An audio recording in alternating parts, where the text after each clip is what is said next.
എനിക്ക് പരിചയമുള്ള വർമ്മ സാറും അതേപോലെ പത്മാവതി അമ്മയും ഒന്നിനൊന്നും നല്ലവരാ. അവര് തമ്മിൽ പിരിഞ്ഞും അകന്ന് ജീവിക്കുന്നതും അവരുടെ മാത്രം കുറ്റം കൊണ്ടാണെന്ന് എനിക്ക് വിശ്വസിക്കാൻ പ്രയാസ. രാജു എന്താ പറഞ്ഞു വരുന്നത്? അല്ല, അവരുടെ ഇടയിൽ നടന്നത് എന്താണെന്ന് നമുക്കറിയണ്ടേ? അച്ഛനും അമ്മയും തമ്മിൽ വിവാഹ ബന്ധം വേർപെടുത്താനും അവര് പിരിയാനുമുള്ള റീസൺ നമുക്കറിയണ്ടേ? അതറിയാനുള്ള ബാധ്യത നമുക്കില്ലേ? അറിഞ്ഞിട്ടെന്തിനാ? അവരെ ഒലിമ്പിക്കാനാണോ? ഒരു ശ്രമം നമുക്ക് നടത്തിക്കൂടെ? എന്തായാലും മകളും മരുമകനും അല്ലേ നമ്മള്. അതൊന്നും വേണ്ട രാജു. ഇത്രയും കാലമായി അവരൊന്നും ഇനി ഒരുമിക്കാനൊന്നും പോകുന്നില്ല. എനിക്ക് എന്നെ നോക്കാതെ നടന്ന അമ്മയെക്കാളേറെ ഇഷ്ടം എന്നെ സ്നേഹിച്ച് വളർത്തിയ എന്റെ അച്ഛനെയാ. എന്നുവെച്ച് അമ്മയോട് സ്നേഹം ഇല്ലെന്നല്ല, അമ്മയേക്കാൾ ഒരു പടി കൂടി എനിക്ക് എന്റെ അച്ഛനെയാ ഇഷ്ടം.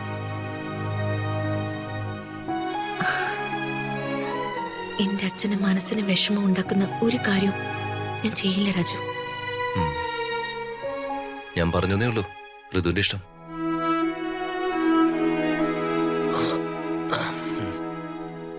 ബോഡി പെയിൻ ഇതുവരെ തീർത്ത് വിട്ട് മാറിയില്ല. ഒന്നുമില്ലമ്മേ, ചെറിയൊരു ആക്സിഡന്റ്. അയ്യോ, ആക്സിഡന്റോ?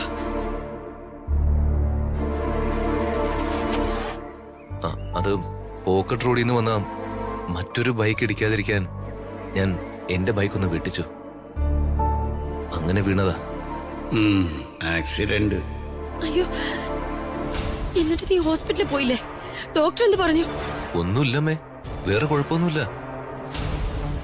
പിന്നെ ചെറിയൊരു ബോഡി പെയിൻ ഉണ്ട്. അതിന് ഡോക്ടർ പെയിൻ കില്ലർ തന്നിട്ടുണ്ട്. എന്നാലും സൂക്ഷിച്ചൊക്കെ വണ്ടി ഓടിക്കണമെന്ന് അമ്മ എപ്പോഴും പറയാറുള്ള അല്ലേ? വാഹനങ്ങൾ ഓടിക്കുമ്പോ അങ്ങനെയൊക്കെയാണമ്മേ. ചെറിയ പരിക്കുകളൊക്കെ പറ്റിയെന്ന് വരും, അതൊന്നും സാരമില്ല. അച്ഛനോട് പോയമേ? അച്ഛനെന്ത് കാര്യത്തിന് വേണ്ടി പുറത്തു പോയിരിക്കുക. പോയിട്ട് കുറച്ചു നേരമായി.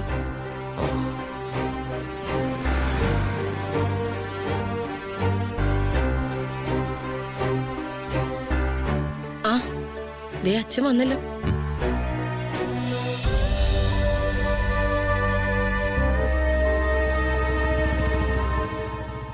അച്ഛൻ ടൗണിൽ പോയിരുന്നോ?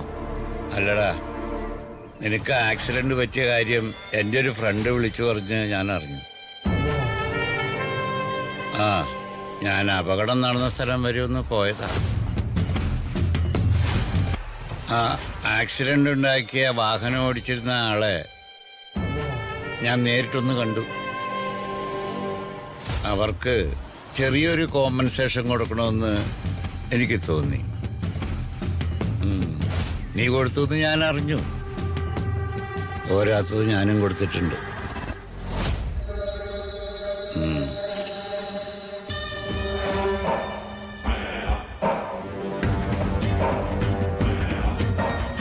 ഏതു നേരവും മക്കൾക്ക് വേണ്ടിയ മനസ്സുരുക്കി പ്രാർത്ഥിക്കുന്നു.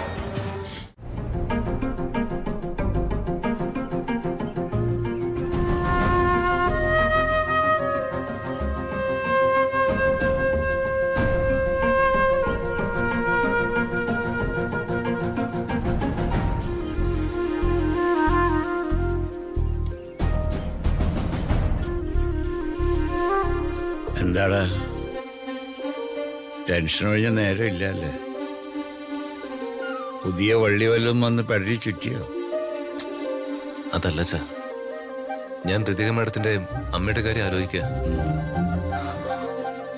സ്വന്തം മോളെ കാണാൻ ഒരമ്മയ്ക്ക് അവകാശമില്ലേ? പെറ്റമ്മയെ കാണാൻ മകൾക്ക് അച്ഛന്റെ അനുവാദം വേണോ? അമ്മയെ കണ്ടുപോയ മകളെ അച്ഛന് വേണ്ടത്ര. തിരികെ ആ വീട്ടിലേക്ക് കയറി ചെല്ലരുതെന്ന വർമ്മ സാറ് പ്രതിയോട് പറഞ്ഞിരിക്കുന്ന. ഇത്രയും നല്ലവനായ മനുഷ്യനും ഇങ്ങനെ ഈഗോയോ? എടാ, അത് സാറിന്റെ ഈഗോ അല്ലടാ. അത് അങ്ങേരുടെ മനസ്സിലേക്ക് അടിച്ചുറപ്പിച്ചു വെച്ചിരിക്കുന്ന ഒരു തെറ്റിദ്ധാരണ.